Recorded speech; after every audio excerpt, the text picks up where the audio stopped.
Good morning and welcome to Unity of Walnut Creek. This morning we will be celebrating our music with the Joyful Noise Choir, and we will have a guest speaker who is Reverend James Trapp, who is at present the minister at the Dynamic Unity Spiritual Life Center in Sacramento. So I invite you to take a deep breath, let everything go, come into the moment, and join us for our service this morning.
King Jr. Our songs reflect a message of the civil rights era and recognize a new movement dawning in the world today. Our brightly colored scarves represent the diversity of all our brothers and sisters in the world. Happy birthday, Dr. King. Your dream has become our dream, and your dream lives on. Please join us and remain seated as we sing Unite with Me. Thank you.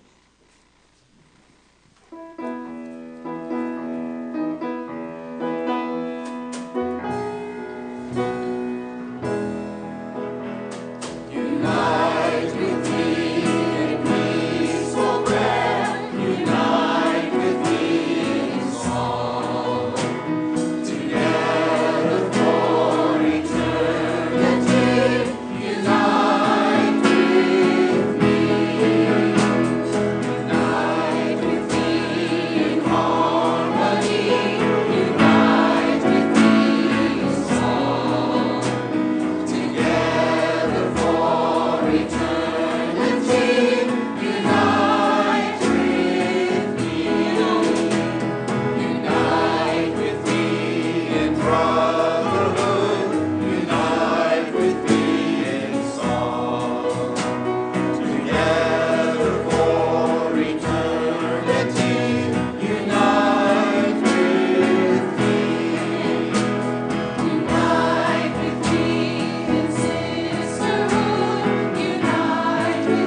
Good morning.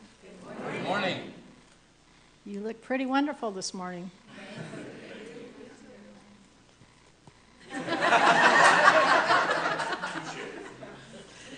We're pleased to welcome this morning the Joyful Noise Choir, directed by Sheila Gautreau, and of course our band Fusion. Thank you for being here. My name is Susan Galvin. I'm a past assistant minister here at Unity of Walnut Creek. Would you join me right now in welcoming and greeting our friends at home? Thank you for being a part of our service. We feel your presence and we appreciate your sharing your heart, your time, your interest with us. If you are new to our services this morning, we want to give you a very special welcome. We're glad that you have chosen to be here with us today.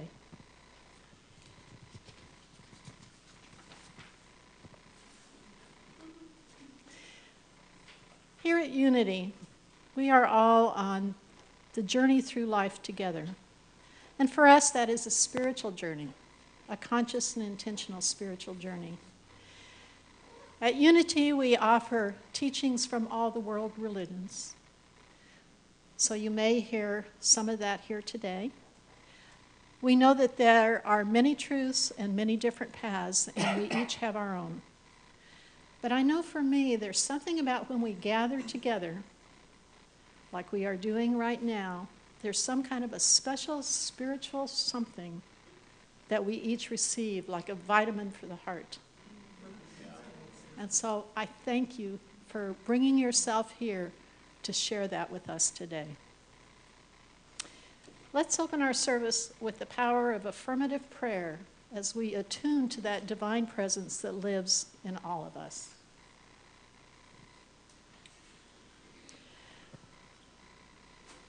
There is only one presence and one power in the universe and in my life, the all-loving goodness of God.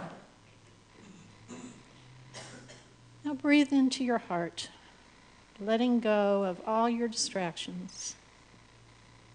And settling in, let's say it again. There is only one presence and one power in the universe and in my life, the all-loving goodness of God.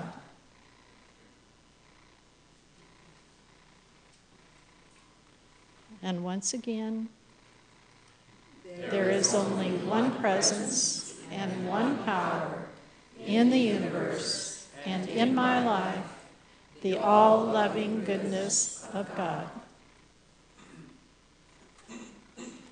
And now please remain seated and join us in singing, "See the Beauty in You."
This morning, I'd like you to join me in welcoming a very special guest.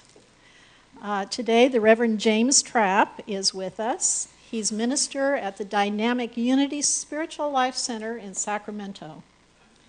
He has served as president and CEO of Unity Worldwide Ministries. Prior to that, he was senior minister in Unity of Miami, which is a very large and thriving ministry in the Miami area. All the time, James has been a true inspiration to all of Unity, including to Reverend David and Sheila, who are both so very pleased to have him here today. Please join me in welcoming Reverend James Trapp.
I invite you to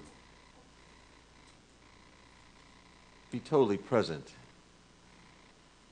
in the nowness of this moment. For in this moment, all the presence and power and love of pure spirit is. There are many names for this presence that we call God. We may call it the Atman presence. Some refer to this energy and force as the Buddhic field. Closer than breathing, nearer than hands and feet. Yet regardless of what we call it, our task is to call it forth as the activity of our awareness.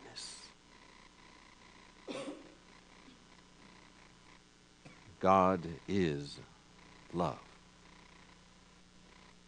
God is peace. God is everything that is good and perfect. And all the qualities that this presence that we name God are within us.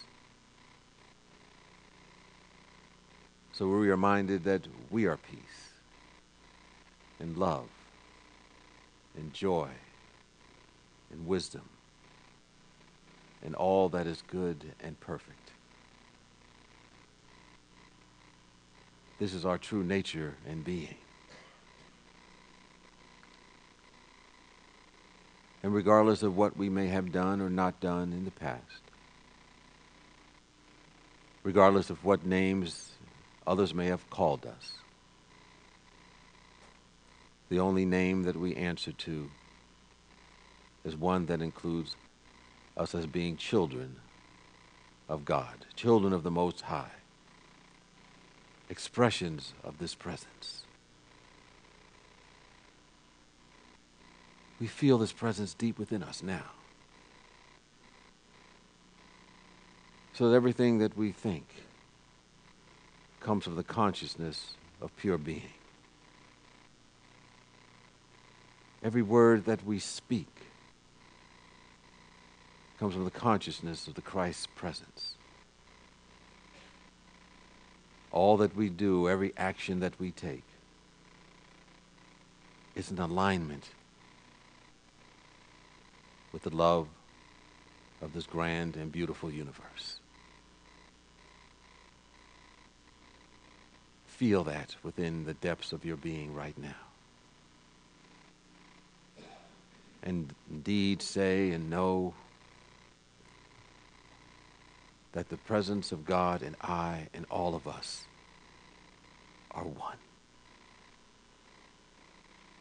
There is no separation, no otherness, no other power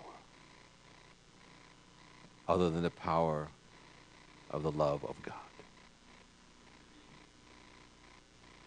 So we can say, as the Master said, when you see me, you see the presence that sent me.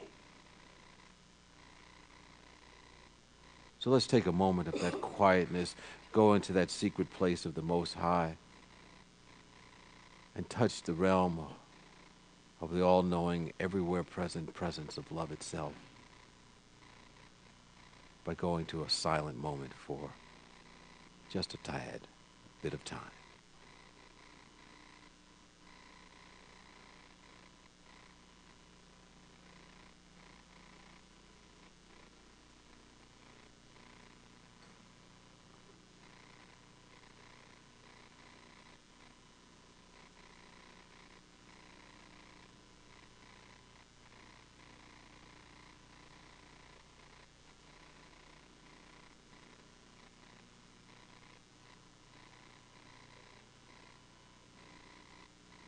The Spirit of God is upon us.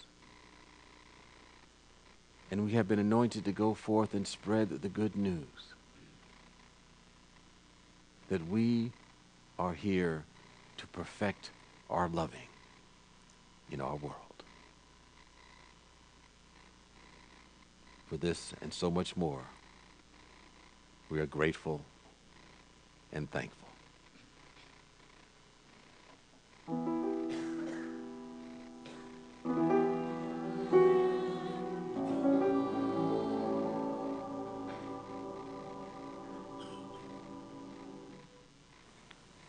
And so it is, and so we let it be. Amen.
Beginning on Saturday, we have the Heart Math Resilience Advantage with Carolyn Jansen.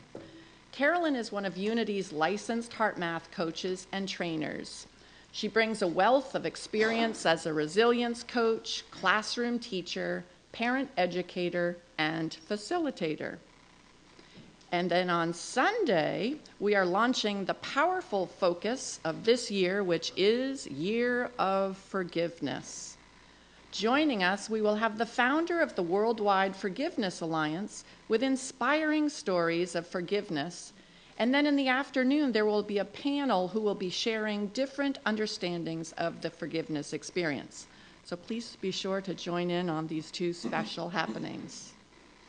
Our spiritual classes have begun, and drop-ins are always welcome. We have a great selection of wonderful classes. And it's crab feed time again. It's the last Saturday in February, and this is a great event, and our Unity family always has such a wonderful time. Tickets will go on sale today on the patio and then in the book center during the week.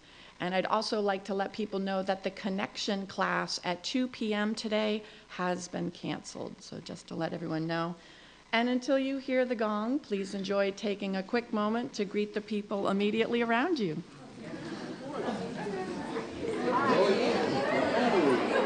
God bless.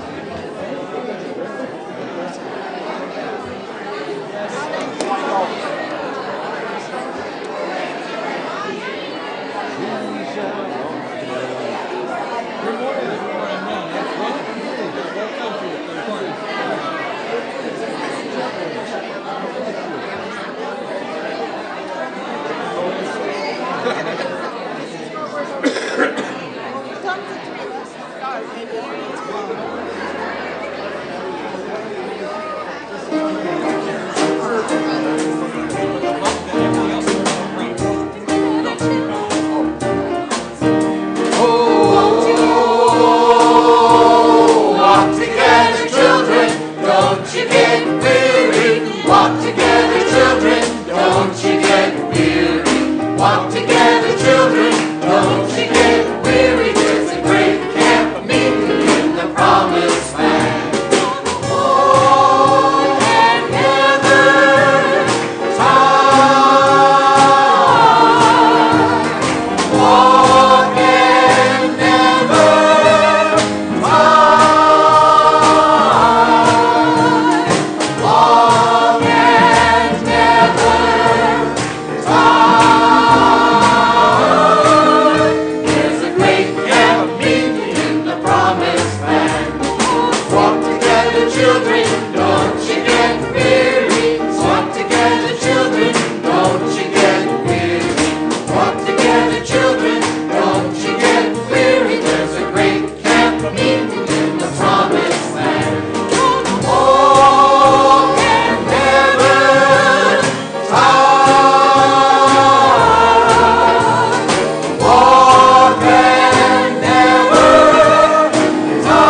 show the world there's so much to be done. And we won't stop until we've joined together as one.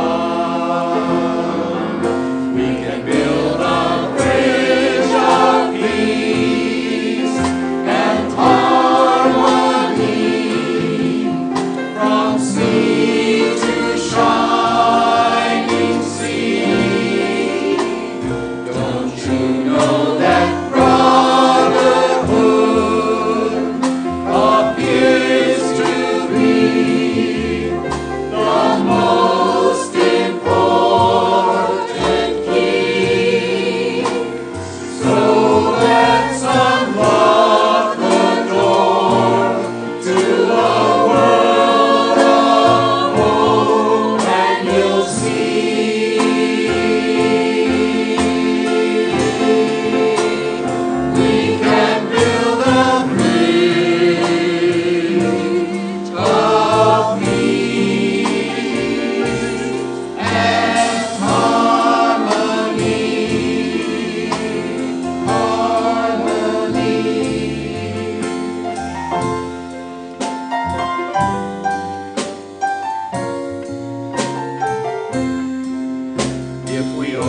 Thank you, choir.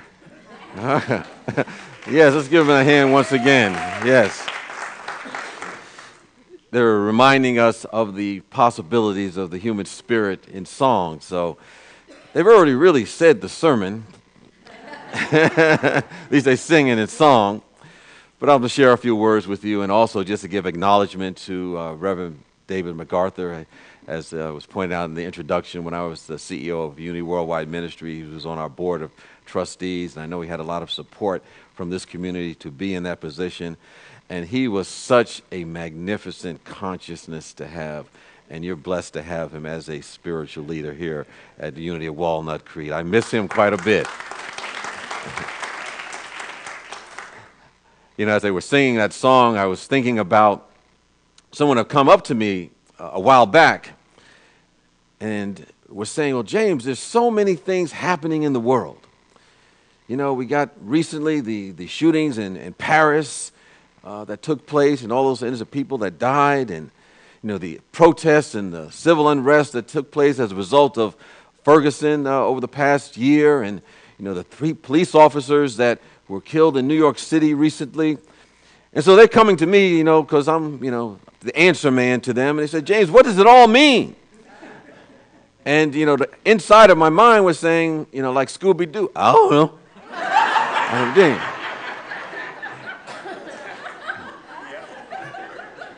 I mean, it's a big question. But of course, upon further reflection, you know, we realize that these headlines and these experiences that take place, as someone told me, are really the world's prayer requests. They're telling us what is it that we need to pray for. And it serves as a reminder that anytime events like this take place, they serve as evolutionary triggers to help us move from where we are to where we can as spiritual beings. And this time, as they were singing that song for peace and harmony, for us to really bring this into the forefront of our awareness, to make this the activity of our life and in our world. And I would say that these spiritual ideas are here to be brought now. In other words, the time is now. You know, there's a statement from a French dramatist and novelist and poet by the name of Victor Hugo. And he said that all the armies in the world can be resisted, but not an idea whose time has come. He's saying there's nothing more powerful in our world, nothing more than an idea whose time has come when it's ready.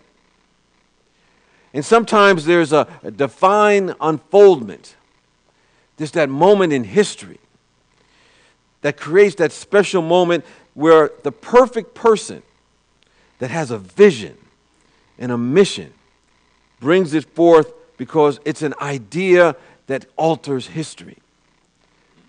And I would say that such a moment took place on December 1st, 1955, when a 42-year-old African-American seamstress was riding a public bus from her job at the Montgomery, Alabama department store. And she was approached by a man who remained standing rather than sit next to her. And the bus driver demanded that she surrender her seat because this was required by the segregation laws during that time in the state of Alabama. Of course, the woman said later on that she was not a martyr in any way, shape, or form, but she was having a very hard day and her feet was hurting. So she wasn't going to give up her seat that day. So she was subsequently arrested.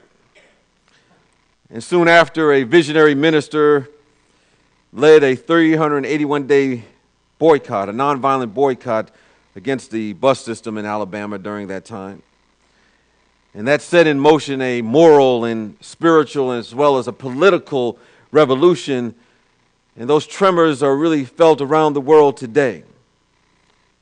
And of course, we know that woman was Rosa Parks.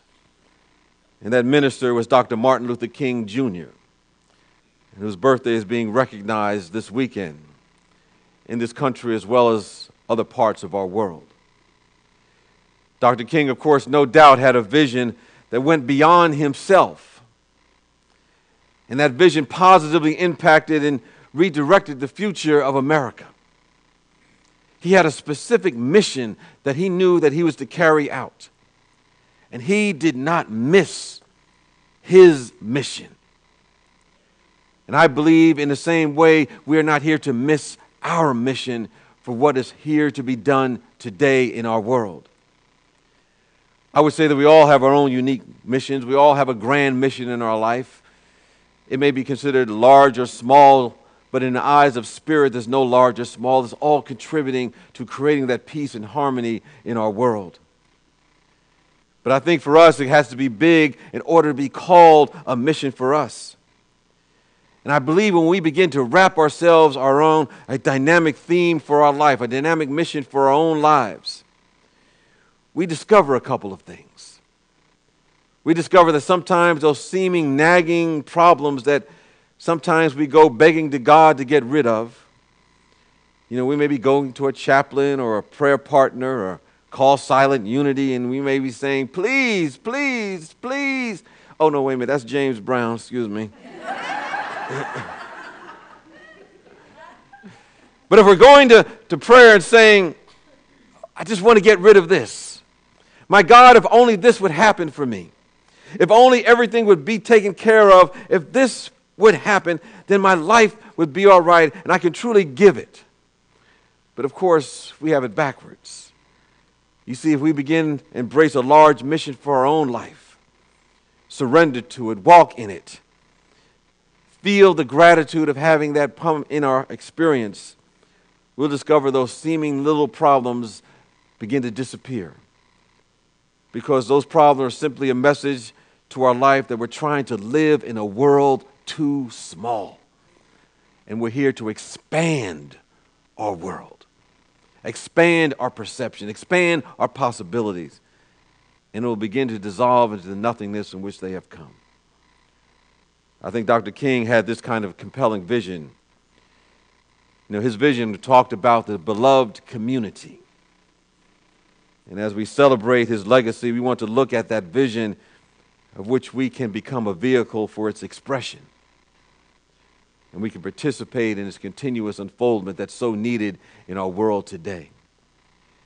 There's a statement from the Gospel of John that says in part, Beloved, let us love one another. Because love is from God, and everyone who loves is born of God and knows God. And so out of that scriptural reference came the phrase, the beloved community. It was coined by a Methodist minister by the name of James Lawson and adopted by Dr. King. The Apostle Paul called it the colony of heaven. It's a place where all men and women operate on the planet as if they were all brothers and sisters because they are. As if the boundaries that seem to separate us are false because they are. This beloved community that Dr. King spoke about, this beloved community that Reverend Lawson spoke about, that Mahatma Gandhi spoke about, that Jesus the Christ spoke about, that the Buddha saw in his vision, that all the mystics and spiritual leaders that have come through the ages is very real. It's not a figment of our imagination.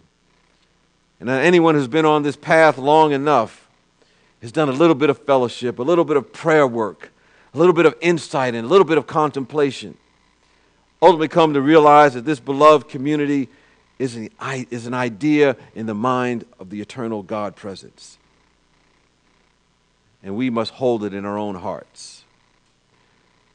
And I think we do this by recognizing the template for this idea is already in existence. Sometimes if we look at some of the challenges that take place in the world, as I was sharing, that this person brought to my attention and we all are aware about, it may not appear that way. But Emily Cady, who wrote the book Lessons in Truth, in her chapter on unity in spirit, said that if we did not know it as a living reality, that behind all the multitude and variety of human experiences, the wars and rumors of war, the sense of separation that we sometimes have, she says that behind all of that, there's a mastermind that sees the end from the beginning. And if we do not know it, we may become discouraged as we look at those events. But there is a blueprint, there is a plan, and it's waiting to catch our attention. I think America and our world is looking for a compelling vision. Maybe that the last vision that we had on that level was Dr. Martin Luther King's vision, who looked out and said, I have a dream that we want to continue in some way. And he began to speak about this dream, the possibility of all of us living together and working together and being creative together as one spiritual family. We want to reach out and expand it.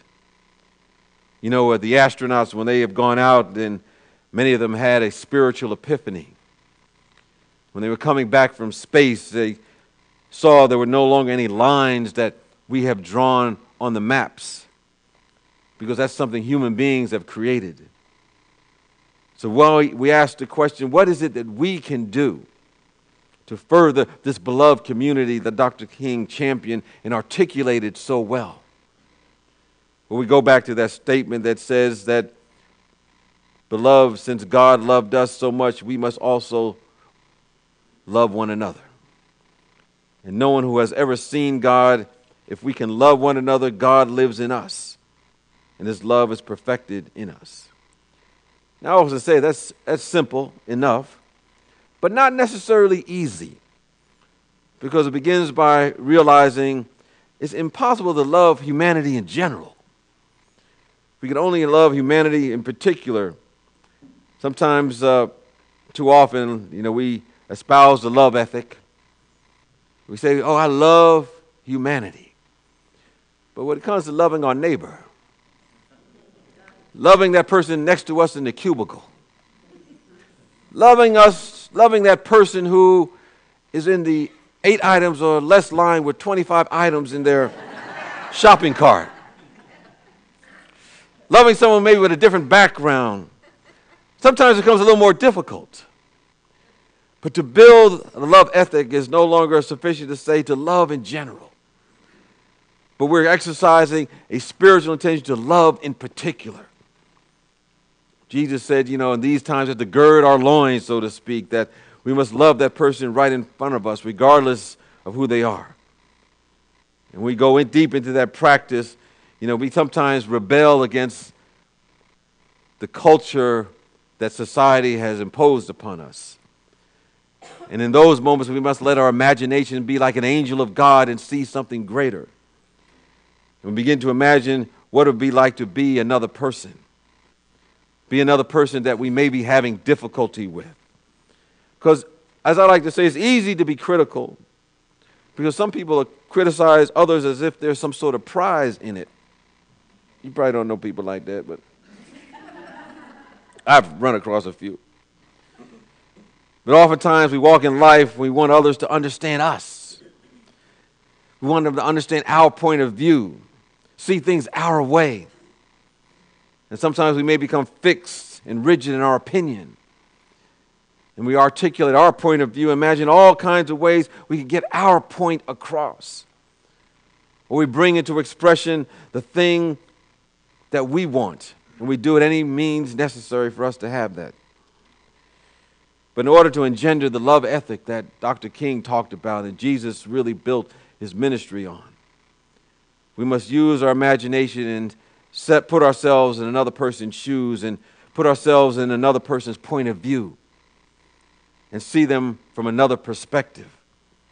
And this will widen our perspective and allows us to embrace that other person and activates the love ethic and makes it real and not theoretical. But it takes our spiritual intention. It takes an intention to break down those barriers, to break down our defense mechanisms, and to see things from another point of view. But when we do that, our perception is enlarged and we come into practice and teach that true love. Of course, what we want to do is move from mere toleration of others. That may be a start. But we don't want to stop there. Sometimes people say, I could tolerate them for a while, 5 minutes and I got to go. But we want to move beyond that. We want to move from toleration to appreciation and acceptance and embracing, to go beyond our own limited barriers of another. You know, Jesus often said that, he had the statement, we must turn the other cheek. And people will say, well, I'm not ready for that. That's a little bit too extreme. I like that other stuff that you were saying, that God is love and you're the light of the world. The kingdom of God is within you. I'm not a masochist, so I'm not turning the other cheek. But of course, he didn't mean that. He meant that whenever someone gives us one form of energy, we do not give the same energy back if it's a lesser energy. So when he talked about turning the other cheek, it means that we give that person another form of energy. Someone gives us hate, we give them love. Not turn the other cheek like slap me. No, please. But turning like Aikido in the martial arts. And turning and letting the energy go by and giving another energy in return. Giving forgiveness. Giving love. Giving compassion. Giving understanding. And of course, it takes strength to do that. It doesn't take strength to return that same kind of energy backwards. There's an incident in which Dr. Martin Luther King was coming out of a rally or a speech, and he was walking, and someone who did not like him walked up to him and spit in his face.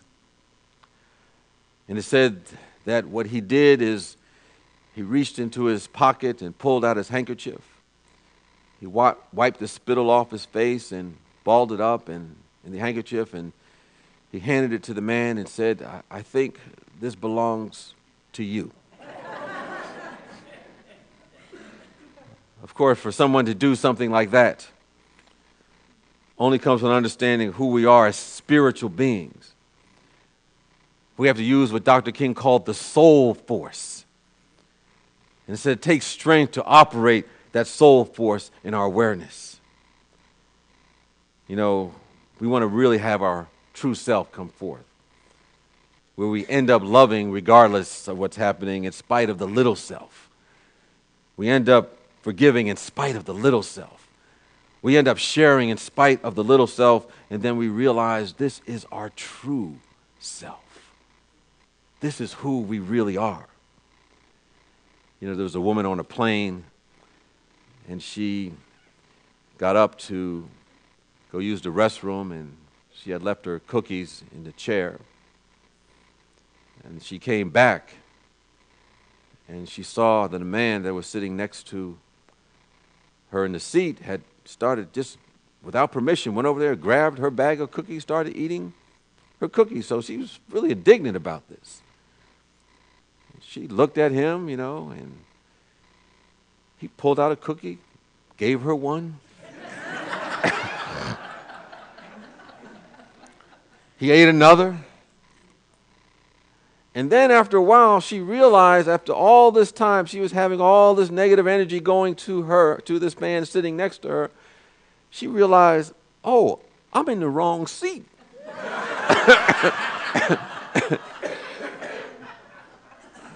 And so she said to the man, here you are. I'm reaching in the bag, grabbing the cookies, eating cookies while you're eating the cookies out the bag, and you didn't say anything. And he said, I always live by this motto. When in doubt, share. So I was just sharing my cookies with you. But the bottom line is, we ask ourselves, what's our true theology in life? And our true theology is what we do. What do we practice? Practice is the key.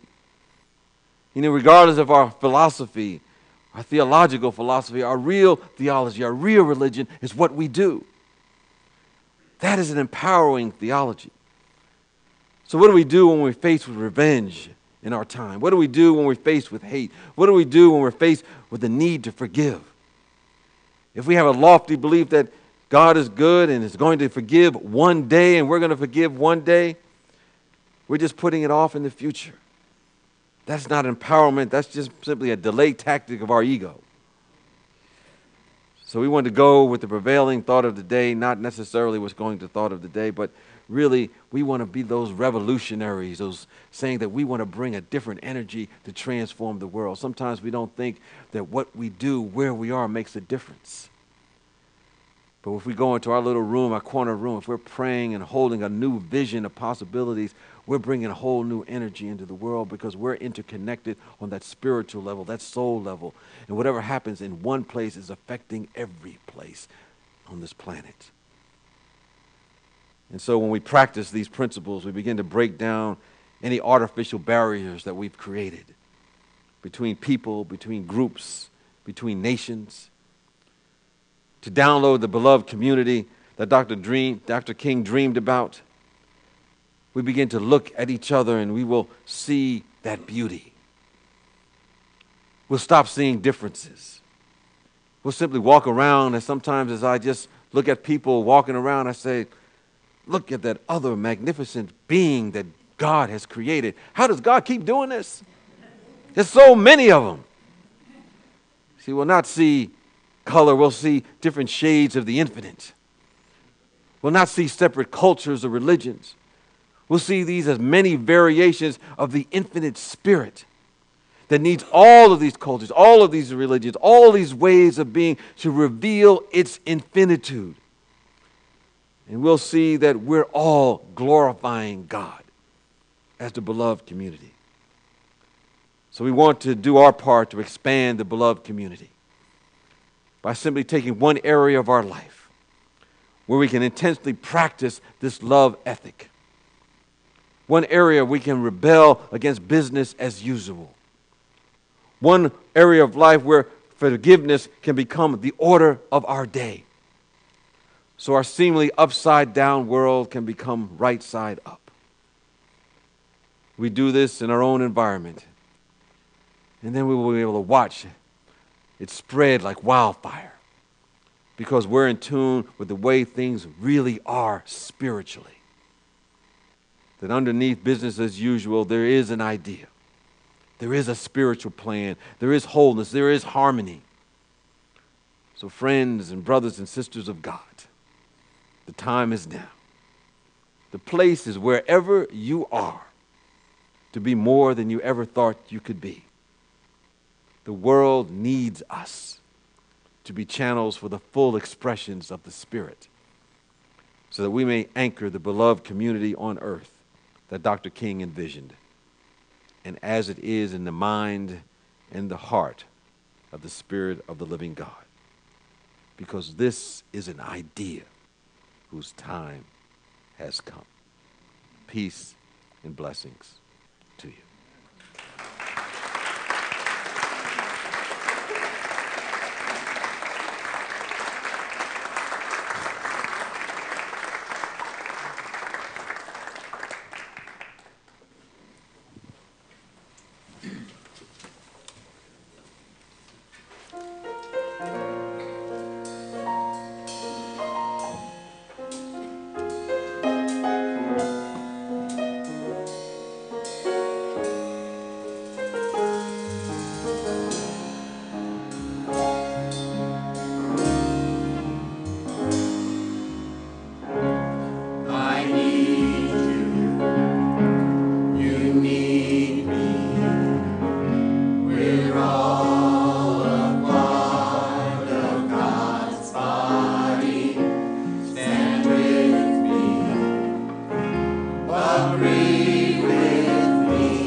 I love you. I need you to survive.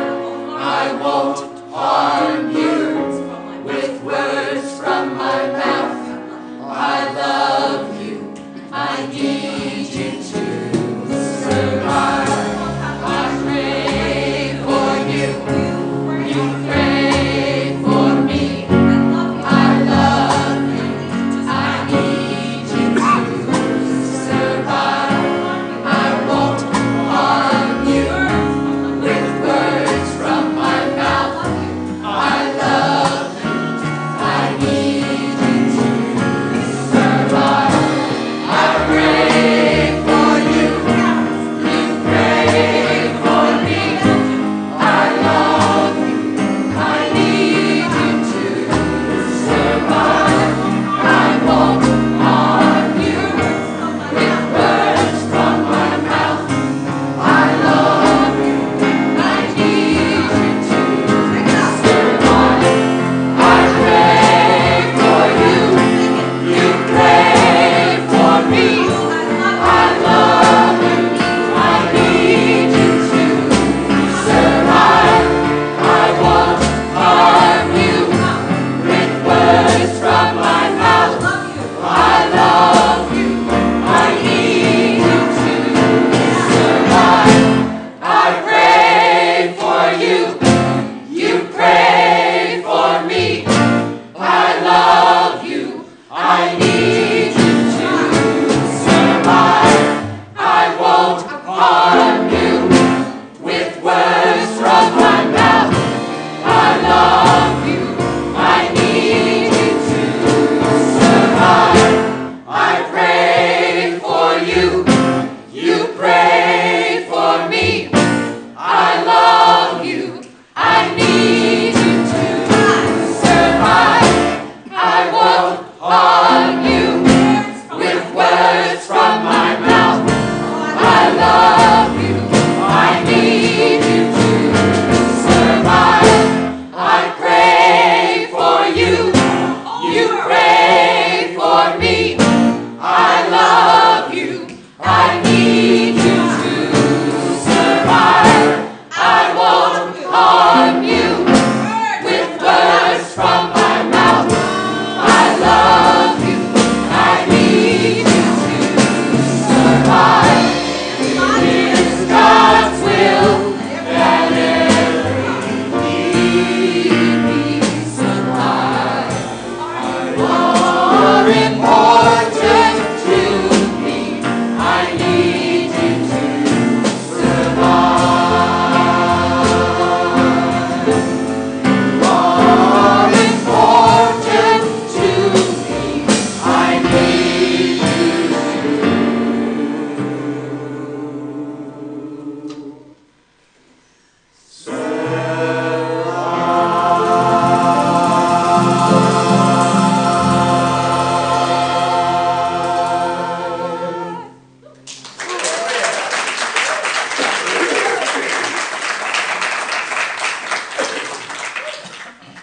Thank you. Our heart ministers are available after the service today to offer prayer support for challenges or celebrations. And you may see them in the sanctuary, out on the patio, on the grounds, and they are the ones wearing the lavender stoles. And at any time, you can select a prayer request from our website. I ask everyone to please take a connection card from the seat pockets in front of you. And we invite each of you to take a moment to fill out this card if you have a prayer request, a question, or a comment. And if you're new to Unity, please feel free to go to the welcome table on the patio after the service, and we'd enjoy getting to know you better. Thank you for checking the box if you're joining us in our weekly spiritual focus. And our spiritual focus this week is We Are One in Spirit. The ushers will receive your card with the offering toward the end of the music. It's now time for our prosperity celebration. For credit card donations, there are envelopes provided in the seat pockets in front of you.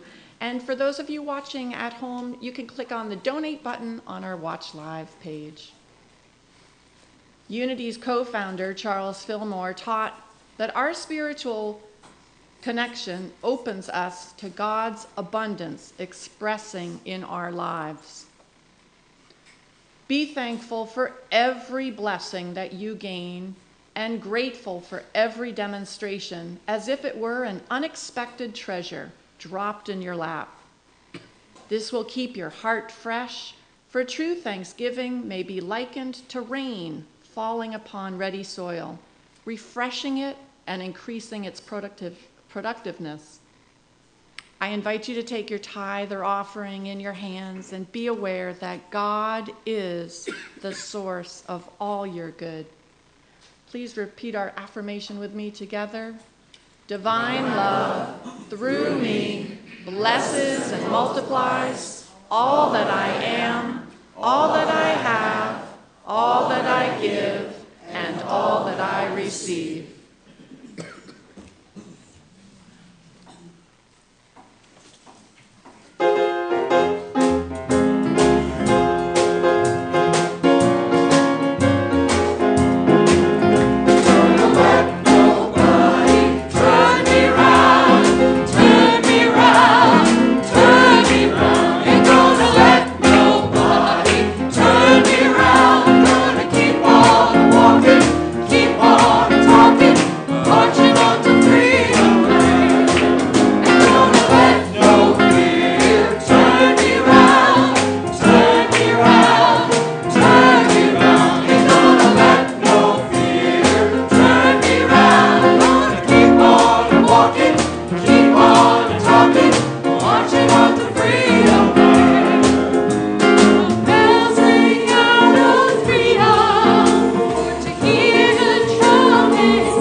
Children, you are loved, special, and important. The light of God shines through you. Let's stand up, join hands.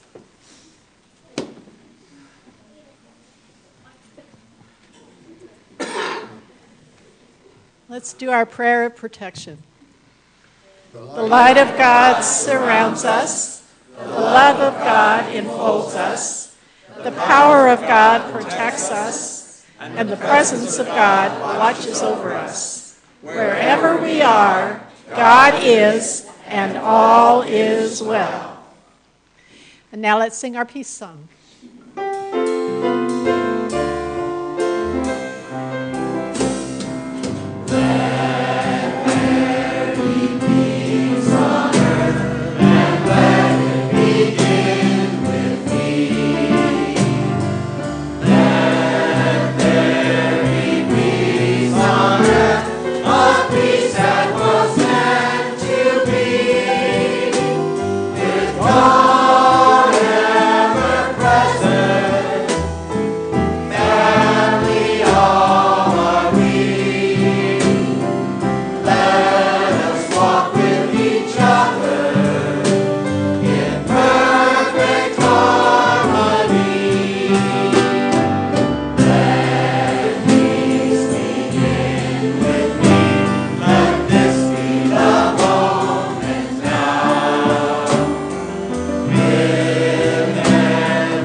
You are the love and the light and the peace on earth right now.